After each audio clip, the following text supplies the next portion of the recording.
Boa tarde, pessoal, tudo bem? Espero que estejam todos bem, com saúde.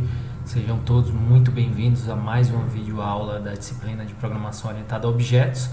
Nessa videoaula, de forma bem prática e objetiva, eu vou mostrar para vocês as modificações que eu fiz no nosso projeto de classe, certo? Eu vou mostrar essas modificações diretamente no código, não vou mostrar as modificações no diagrama, porque o objetivo é mostrar como é que a gente vai usar de fato a orientação a objetos com banco de dados. Então, para começar, as primeiras alterações que eu fiz foi a criação de uma interface base interdal que vai definir os métodos básicos de todas as classes que estão na camada DAO. E aí eu defini o método inserir, método atualizar, método deletar e os métodos listar comum. Listar por ID, listar por nome e listar. Em seguida, eu implementei a classe BaseDAO, que implementa o Base InterDAO. E nessa classe BaseDAO, a primeira coisa que eu defini foi minha conexão com o banco de dados. Então, tem um connection aqui. É nessa classe que eu defino minha URL, usuário e senha. Vejam que esses três elementos aqui são final, são constantes, eu não vou alterar. Aí eu criei um método estático connection, verifica se já existe uma conexão, se não existe eu crio uma, se existe eu apenas retorno. Fiz o método para fechar a conexão e deixei os outros métodos inserir, deletar, atualizar, listar por ID, listar por nome como abstratos. Detalhe que tanto a interface quanto o BaseDAO, elas são classes genéricas. Elas precisam ser genéricas porque vários métodos recebem como parâmetro. E isso vai depender exatamente do DAO que eu estou construindo. No DAO de pessoa, por exemplo, o meu parâmetro vai ser uma pessoa VO. No DAO de funcionário, o meu parâmetro vai ser um funcionário VO. No DAO de responsável, o meu parâmetro vai ser um responsável VO e assim sucessivamente. Então, como eu preciso que essa classe seja genérica e funcione para cada um dos meus DAOs, eu transformei ela numa classe genérica. A partir daí eu implementei um pessoa DAO, porque para eu inserir um funcionário numa tabela do banco de dados, na tabela funcionário, eu preciso inserir alguns dados dele na tabela pessoa. A primeira coisa que eu preciso inserir é uma pessoa. Aí eu criei a classe pessoa DAO, que também é genérica. A grande sacada aqui, que eu acho que eu não mostrei para vocês, porque eu ia mostrar agora no código, é que eu posso usar o generics com herança. Eu estou dizendo que o meu objeto VO, que vai ser passado como parâmetro, vai servir, ou eu vou aceitar qualquer VO, desde que ele estenda pessoa VO. Então, estou fazendo o pessoa VO genérico também. O pessoa VO ele tem que ser genérico porque tanto o funcionário, quanto o gerente, quanto o responsável vão usar esse pessoa VO e vão passar as subclasses de pessoa VO para essa classe pessoa VO. O pessoa VO DAO dificilmente ele vai ser usado com uma pessoa, provavelmente ele vai ser usado com as subclasses de pessoa. Ele extends BaseDAO, eu continuo afirmando aqui que o BaseDAO continuo passando um parâmetro aqui para o BaseDAO e o parâmetro vai ser o mesmo que eu passar para o pessoa DAO. Coloquei aqui o meu método inserido do jeito que eu mostrei para vocês naquela aula que eu mostrei o código, não fiz nenhuma alteração. Ah, sim, fiz alteração sim. No momento que eu insiro uma pessoa no banco de dados, o próprio banco de dados vai criar um ID para mim. Então eu coloquei no meu prepared statement, eu passei um outro parâmetro indicando que o banco de dados vai me retornar a chave gerada. Então no momento que eu executar o update, eu vou ver se houve alteração em alguma linha do banco de dados. Se eu estou inserindo é para alterar uma linha, pelo menos, certo? Se o banco de dados me retornar 0, é porque não houve nenhuma alteração. Então o meu comando falhou. Aí eu já disparo um SQL exception. Falhou, nenhuma linha foi alterada. Por outro lado, se nenhuma exceção for disparada, aí eu recebo via result set a chave gerada. A própria prepared statement vai me retornar a chave gerada, que é o ID. Aí eu vou ver se existe algum elemento dentro desse result set. Result set eu sempre preciso verificar se existe um elemento próximo, né? E aí, se existir esse próximo, aí eu vou ler ele vai ser um long e eu vou colocar esse valor dentro do ID de pessoa. Lembrem-se que para eu inserir qualquer coisa em funcionário responsável, por exemplo, primeiro eu preciso inserir na tabela pessoa e na tabela funcionário ou na tabela responsável eu preciso colocar como chave estrangeira o ID da pessoa que corresponde ao nome, CPF e telefone daquele funcionário, daquele responsável. Então preciso saber qual foi esse ID gerado. E eu estou sabendo aqui, por meio da invocação aqui desse método setID pessoa dentro do inserir de pessoa. Isso é fundamental. Eu implementei os outros métodos aqui, mas que foram implementados da mesma forma que eu mostrei para vocês, mas eu vou observar melhor com vocês o inserir, porque se vocês entenderem como é o funcionamento do inserir, vocês vão entender todos os outros. O próximo que vai utilizar esse inserir de pessoa é funcionário, gerente e responsável, por exemplo.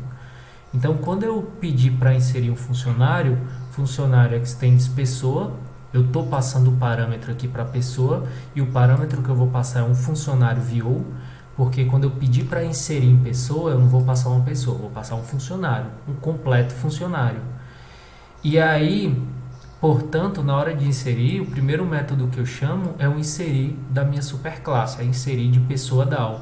Aí ele insere o funcionário, aqui o VO, ele vai colocar o ID que o banco de dados gerou dentro desse objeto. Vocês lembram, né? Se eu passo um parâmetro para um método que é um objeto, quando esse método termina a execução, as alterações feitas no objeto permanecem.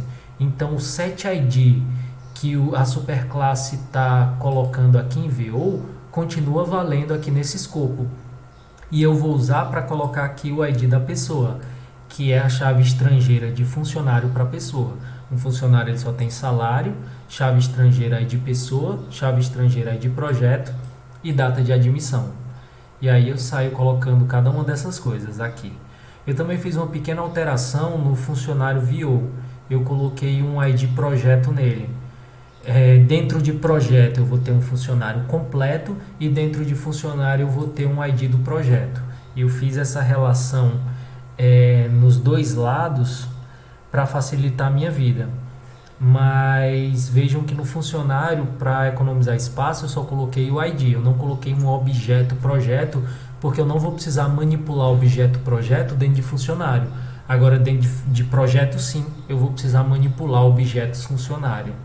Então eu economizei espaço e deixei meu projeto mais limpo e mais fácil de manipular em duas vias, né?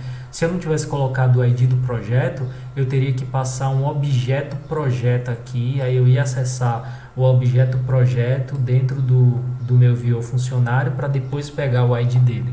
Então eu economizo espaço, deixo meu código mais limpo, mais rápido. Coloquei a data, também não fiz nada de diferente. Também coloquei aquele outro parâmetro no meu statement para eu poder pegar o resultado dele, que vai ser o setID do funcionário. Dentro de funcionário, percebam que eu tenho o ID de pessoa, dentro de funcionário VO. Eu tenho o ID pessoa, porque funcionário VO é extend de pessoa, e eu criei um outro ID do funcionário, que eu chamei de ID funcionário. O ID pessoa é a chave estrangeira, ela está na tabela, ela é a chave primária da tabela pessoa e chave estrangeira da tabela funcionário. Já o ID funcionário ele vai ser a chave primária da tabela funcionário. Então é isso, quando eu for inserir um funcionário, quando eu pedir para inserir um funcionário, o meu DAO de funcionário automaticamente já insere em pessoa. É impossível, o banco de dados não vai deixar eu inserir um funcionário sem que eu insira a complementação dos seus dados na tabela pessoa, porque existe essa chave estrangeira entre funcionário e pessoa. Então todo funcionário vai ter uma tupla correspondente em pessoa, por isso que eu preciso obrigatoriamente inserir pessoa ao inserir funcionário. Gerente, a mesma coisa, ó. Primeiro eu chamo a superclasse, a diferença é que agora, antes de implementar o gerente, deixa eu mostrar o usuário DAO, porque o gerente ele estende de usuário DAO e não de pessoa DAO. Então eu fiz usuário DAO que estende de pessoa DAO. E aí eu faço a mesma coisa. Eu chamo a superclasse e eu faço as inserções na tabela usuário. Um usuário, ele não vai existir por si só. Eu vou criar um usuário quando eu criar um gerente ou um responsável por projeto, por exemplo. Então, o gerente, ele extende o usuário. Ele vai inserir primeiro os dados responsáveis, os dados que ele precisa inserir na tabela usuário. Quando chegar na tabela usuário, antes de inserir na tabela usuário, o meu código vai inserir primeiro em pessoa, que existe uma chave estrangeira de usuário para pessoa, assim como existe uma chave estrangeira de gerente para usuário. Então, o meu código ele já faz isso em cascata. É impossível eu adicionar qualquer coisa na tabela gerente se eu não tenho os dados correspondentes da tabela usuário. Mas, por outro lado, é impossível eu adicionar qualquer coisa na tabela usuário se eu não tenho a tupla correspondente na tabela pessoa. Então, o meu código, eu estou me aproveitando da herança para fazer essa inserção em cascata. E aí, primeiro eu vou inserir na minha classe ancestral primária, né? Minha classe mais velha, a classe pessoa, para depois, já tenho pessoa, eu consigo inserir usuário, sempre pegando o ID de cada um deles e depois inserindo na classe que é a que eu queria inserir de fato, que é um gerente ou um responsável. Então vejam que o responsável e o gerente, eu também alterei esses VOs, porque eles têm o ID de pessoa, porque eles estendem de usuário que estende de pessoa, eles têm o ID do usuário, porque eu alterei o VO do usuário para colocar um ID do usuário, e eles têm o próprio ID. Então, no final, essa inserção em cascata vem passando os IDs que são criados dentro do banco de dados. E aí tudo funciona perfeitamente. E o meu projeto, ele se finaliza quando eu crio a classe BO para usar essa infraestrutura do DAO. Por exemplo, acho que eu criei aqui, se eu não me engano, um gerente BO. O gerente BO ele vai receber uma requisição de alguém, na verdade vai ser do controlador. Essa requisição ela vem da nossa interface gráfica, essa requisição da interface gráfica chega no controlador e o controlador vai delegar ela para a classe BO que está relacionado com ela. Então, por exemplo, se for para inserir um gerente, essa requisição vai chegar na minha classe gerente BO. Essa classe gerente BO ela implementa uma interface Base Inter BO. Eu criei uma interface também para todos os BOs. Todos eles vão implementar essa interface que tem os métodos comuns. E na hora de cadastrar, o que é a regra de negócio que eu venho contando para vocês há muito tempo? Por exemplo, antes de cadastrar um novo gerente, eu preciso saber se essa pessoa, se esse gerente já existe no banco de dados. Então isso é a regra de negócio. Eu vou invocar o DAO, pedir para ele listar, pedir para ele fazer uma pesquisa se esse cara que eu estou querendo inserir já existe. Se ele já existe, eu já acuso o erro. É impossível cadastrar, pois já existe responsável. Isso é a regra de negócio. É você definir o que é permitido, o que não é permitido e fazer o seu código fluir. Se ele não é cadastrado, aí sim eu mando inserir. E esse DAO.inserir, eu estou usando o DAO aqui, ó, que é justamente o meu DAO de gerente. Eu referencio ele pela minha superclasse, pessoa DAO. Ou eu poderia ir mais atrás ainda e me aproveitar melhor ainda do polimorfismo e referenciar isso aqui como um base interdao, porque todas as classes do pacote DAO eles implementam essa interface. Então eu posso deixar meu código mais genérico ainda, referenciando o meu base interdao. Sempre que eu esperar uma referência, esse DAO ele é uma referência de base interdao. Sempre que eu espero uma referência de base interdao, eu posso passar qualquer classe que implementa ele. Ah, professor, mas quem implementa o base interdao é a classe abstrata base DAO. Mas aí todo mundo estende de base DAO. Então no fim todos implementam base interdao. Agora o grande detalhe é que você só vai poder invocar os métodos que estão declarados em base interdao. Vejam esse erro aqui, por exemplo, ele não está aceitando esse listar por CPF. Vou abrir aqui para mostrar para vocês que provavelmente o listar por CPF não está no meu base interdao. Ó, listar por nome, listar por ID, mas não tem o listar por CPF. Então eu já coloco aqui na minha interface, porque ele vai ser um método comum a vários outros. Listar por CPF.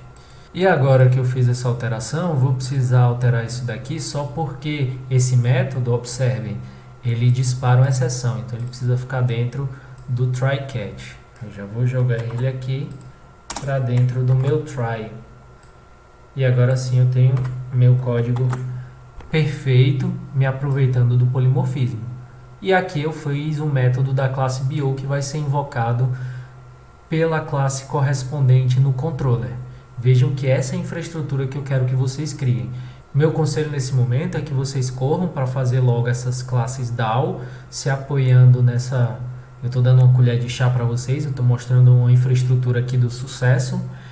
E em seguida façam logo as classes BO, porque aí quando vocês forem para a interface, o controller de vocês vai ser bem simples, vai ser só pegar os dados da interface e mandar para as classes BO. E as classes BO, se vocês fizerem a tarefa da forma que eu pedi, eu quero que vocês façam ela para que elas façam as verificações que são necessárias, tenha lógica de negócio e no fim, se precisar, se for necessário fazer qualquer coisa com o banco de dados, você delega isso para a classe DAO. Na verdade, isso daí é um padrão de projetos, pelo menos do controle para o BO, chamado de Business Delegate. E aí o próprio BO também vai delegar o que tiver que ser delegado para a nossa classe DAO. Antes de finalizar, pessoal, quero deixar só mais duas observações para vocês. A primeira é que é possível ainda fazer um Base DAO mais genérico ainda, certo? Se vocês procurarem na internet, vocês vão até achar um padrão chamado Basic Generic DAO. Então dá para ele ser mais genérico ainda, dá para a gente aproveitar ainda mais código. Só que no fim, o meu sentimento é que acaba sendo mais uma gambiarra do que outra coisa, sabe? Se vocês seguirem essa infraestrutura, dá um pouco mais de trabalho, mas vocês têm suas classes independentes, vocês estão seguindo bem os padrões utilizados e vocês estão fazendo um código limpo que é fácil de ser alterado, certo? O padrão Basic Generic DAO, eu acho que ele acaba inventando demais, e aí a gente precisa usar annotations também. Como annotations, apesar de ser um recurso do Java, não é orientação a objetos em si, eu não trago ele nessa disciplina. Eu ensino somente na disciplina de programação para a internet, quando eu falo do framework Hibernate. Então, por enquanto, para o escopo dessa disciplina, se vocês conseguirem seguir essa estrutura, está muito bom. E também outra coisa que vocês precisam ter cuidado é com o método de deletar. Porque, por exemplo, se você for deletar um gerente, você não vai conseguir deletar um gerente se você não conseguir deletar a sua tupla correspondente na tabela usuário. Mas você também não vai conseguir deletar o usuário se você não deletar a sua tupla correspondente na tabela pessoa. Então você tem que fazer isso em cascata. Lembram que eu falei que o banco de dados otimizava isso daí? Dá para você configurar o banco de dados para ele fazer isso para você. Mas como eu gosto da gente deixar o nosso código mais independente possível do banco de dados, o ideal é você fazer isso no código fonte. Então, na hora de deletar um gerente, por exemplo, você vai ter que fazer um processo muito parecido com esse de inserir. Você tem que começar chamando deletar do super, porque primeiro eu preciso deletar a pessoa, para depois deletar o usuário, para no fim deletar o gerente. Então essa é a infraestrutura, espero que vocês tenham gostado. Com base nessa videoaula você já tem condição de melhorar bastante o código de vocês e evoluir muito para facilitar o trabalho que vocês vão ter na próxima semana. Então nos vemos na próxima aula. Um abraço a todos, fiquem todos bem.